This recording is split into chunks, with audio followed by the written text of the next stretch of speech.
Renaissance is a powerhouse of Onshape automation, featuring dozens of time-saving tools. In this video, I'll go over how to use the Find and Replace tool.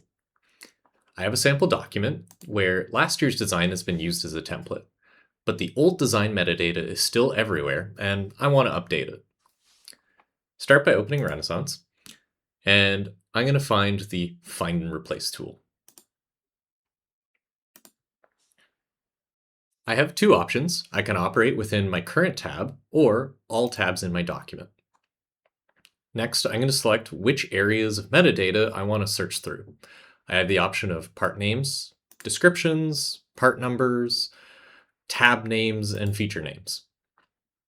As I click these options, you can see the updates in the preview area. Next, I'm going to put in my search term. In this case, I want to update the name from Funbox to the Super Duper. These search terms are case sensitive. As I change the Find and Replace terms, the preview updates accordingly. All I have to do is click Replace, and Renaissance will start to work its magic.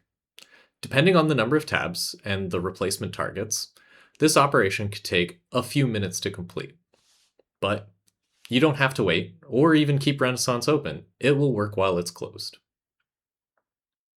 Try Renaissance today for free in the Onshape App Store, featuring many useful tools such as Find and Replace.